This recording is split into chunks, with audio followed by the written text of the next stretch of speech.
Vamos começar a nossa rodada de entrevistas aqui. Como a gente disse antes, quem não pode ficar em casa muitas vezes leva horas para ir para o trabalho. Nas cidades com mais de 50 mil habitantes, por exemplo, 85% da população mora aproximadamente 3 horas de distância do centro urbano, isso segundo dados que foram divulgados em 2019 pela ONU.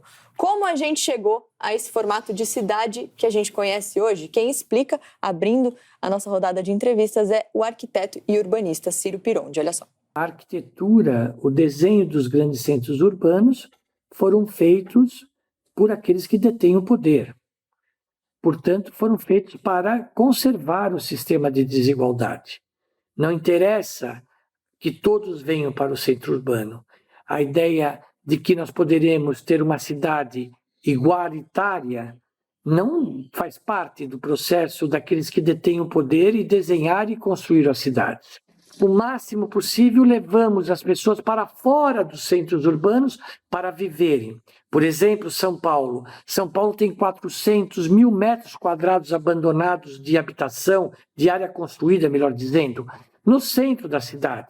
E, no entretanto, nós continuamos levando todas as manhãs para fora da cidade as pessoas para irem morar, não sabemos bem aonde, 50, 40 quilômetros de distância, para toda manhã voltar para o centro urbano, trabalhar um pouco ali e depois voltar para o seu reduto. Não queremos as pessoas nos centros.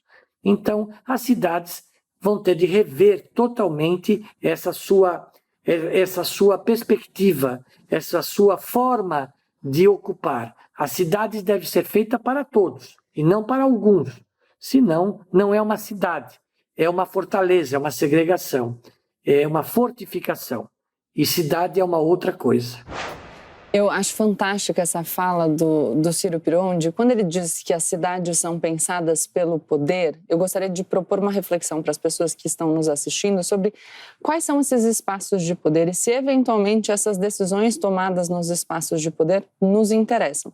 E eu converso, eventualmente, com você que não é essa pessoa que demora 3 horas para chegar no trabalho. Mas vamos pensar o seguinte: se essas pessoas têm que se deslocar de um lugar mais distante para o centro, e se elas se deslocam com o transporte público, quem é que vai custear o transporte público? É o contribuinte. Então, todo mundo paga essa conta de uma decisão que só beneficia círculos muito restritos de poder.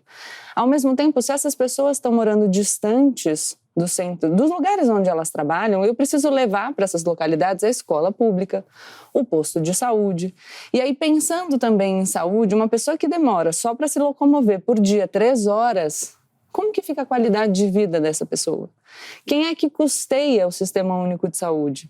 Todos os contribuintes. Então, é claro que a gente tem que ter uma visão solidária em relação aos nossos concidadãos. Ninguém tem que demorar tanto para chegar de casa ao trabalho. Todo mundo deveria ter uma moradia digna o mais próximo do seu trabalho que for possível.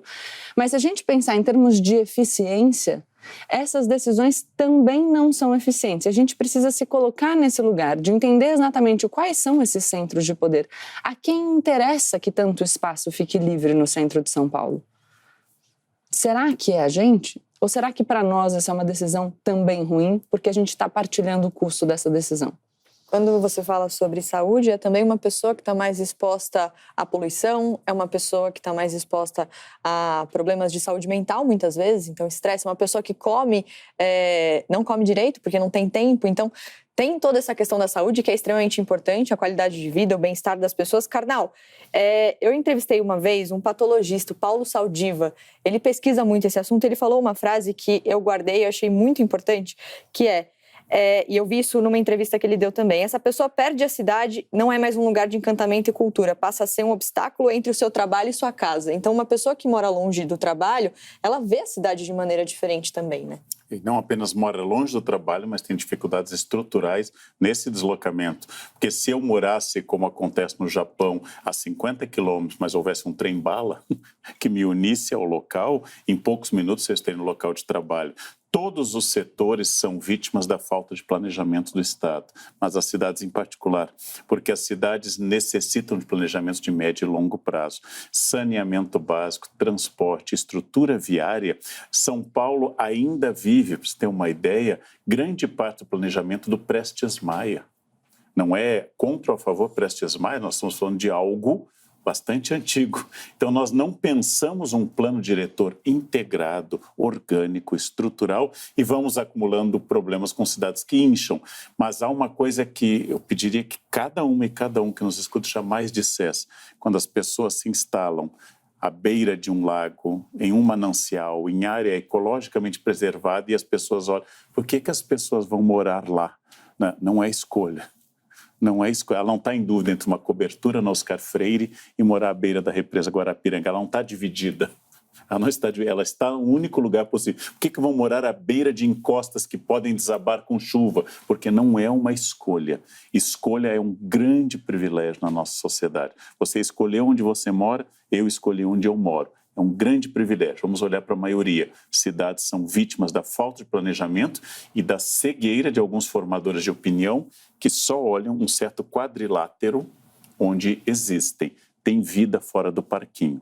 Tem vida fora do seu herbário, ali mais ou menos protegido. E o fato de ter vida fora do seu herbário mais ou menos protegido significa que os nossos espaços de convivência são segregados.